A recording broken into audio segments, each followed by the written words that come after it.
So if you're new, Final Cut Pro 10 can seem super daunting. Well, in this video, I'm going to be walking you through some of my favorite shortcuts to help you edit faster, even if you're brand new and a beginner to using this tool. So let's get into it.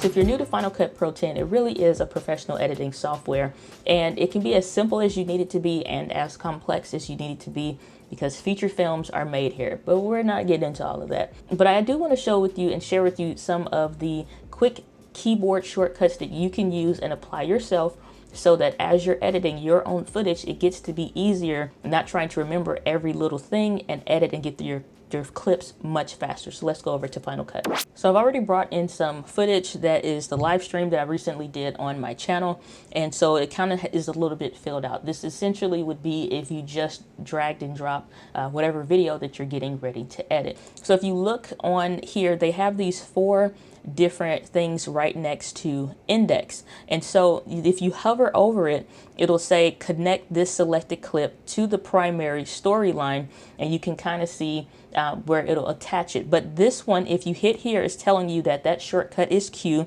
So on your keyboard, if you hit Q, well, obviously select a second clip. Maybe let's say I wanted to bring in this other video, and I'm just going to select a certain part. You can use I, the letter I, and the letter O. So if I wanted to do an in and an out point, it was only going to be a small area or something like that. That's how I can know to get just a specific part of that secondary clip.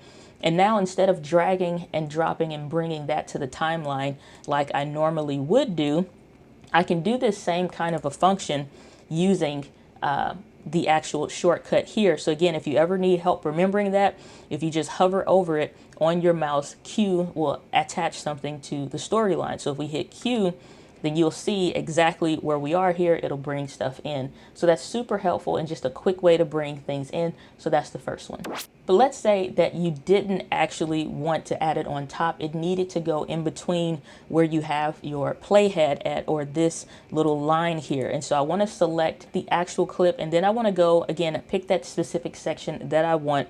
And instead of Q, I'm going to hover over to, if I need help remembering what that is, it's going to tell me W.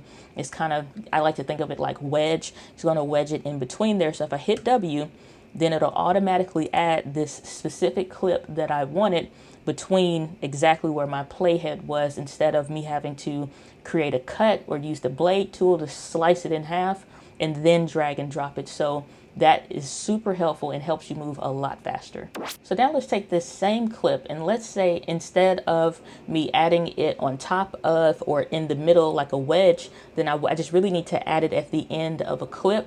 And I want to go ahead and use this third option that they give us, which is E, to add this to the end of our timeline or our clip. So either you can select the specific file that you're wanting to use, or you can highlight it, and you'll know that it's highlighted by pressing yellow, or when you see that it's yellow. And if you hit E, then it will add it to the end of the clip. So again, it keeps you just from those small motions of dragging and dropping or going through all the motions to remember, and you can just kind of add that to the end of the clip versus the other options that they have here. So on this particular clip, if I'm looking at it here, then I can see up until here, I had some issues with the microphone not being picked up immediately. Generally, what I would do is I would hit the Command and the B key so that I can cut exactly where my mouse is. And if you're not seeing this red line, then you do want to make sure that you have this icon up here selected. So wherever it is that I scroll and put my mouse at, then I can just make sure that clip is selected, hit Command and B, and then it will cut it right then and there. And then if you need to go backwards, you didn't mean to hit that, you just hit Command and Z to reverse that previous thing, that action that you did have. With that being done and that taken care of, the one thing that I do want to make sure that I do is not have to hit so many keys. I really just want to make it very simple. And so if I know specifically where I want to cut in and cut out and just kind of chop off the beginning and the end of something, I want to trim this. So while Final Cut Pro 10 has some basics of, already a bunch of shortcuts, I want to make my own to things that kind of make sense. So let's customize this a little bit to do this a little bit faster. So at the top of Final Cut, we want to go up here to the Final Cut actual tab. We want to go to Commands, and you'll go to Customize. Now, by default, you'll have this default section here because, again, Final Cut has a bunch of different things that you can use, and if you just want to learn what they already have, you can feel free to scroll through any of these, and they kind of have it in groups if that makes it a little bit easier. I just want to duplicate, so I don't want to completely delete what they already have here because some of these are helpful, but I want to go ahead and click duplicate. Now I'm going to call this test keys, so name it what you feel like, and click OK. Now what I want to do is be able to take these bracket keys here and here so that I can just know if I want to trim the beginning of something and trim the end of something with one key instead of command or option this and that and whatever else. What I want to do is go ahead and type in the search bar up here trim, because Final Cut calls this trim in. So again, they already have a shortcut here, which would be the option and the bracket key. I don't want to do all that, just that extra button, I don't want to.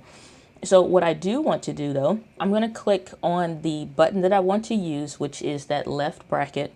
Then I want to go ahead and highlight trim start. Make sure I select that button again so I get these options. So if you're not seeing that, rotate between the two until you get it where you're seeing this over here, because we want to look for that no modifier. And then that way I know I want to drag trim start to no modifier. And so now we can see the second option that you have available for trim start is just only the left bracket. I want to do the same thing for my trim end, except that I want it to be the right bracket. If there is something that's already selected, then you'll see that, you know, you can press this and that key, command or option based on what Final Cut already has, but I'm selecting no modifier because I'm telling it I just only want to press that key. So again, I want to select trim end, and then I want to make sure I'm pressing my key so that I see that no modifier. Then I'm going to drag trim end over there, and now I have two options for the shortcut for trim the start or the beginning of a clip to exactly where your playhead is, or trim the end, and I'll show you what that looks like in action. But those are some very easy shortcuts and keys that you can use when you're editing clips. There are a ton of these and a ton more that you can dig into, but hopefully this helps you edit a little bit faster, even if you're new, because I like to keep one hand on the keyboard and one hand on my mouse, so I'm never going back and forth, because honestly, even something as simple as doing that or physically dragging stuff down from the area where you load in the pictures or the video or the music, it's easy just to keep one hand on the keyboard, remember some keys that are easy for you to recall, and then just go ahead and start editing your project.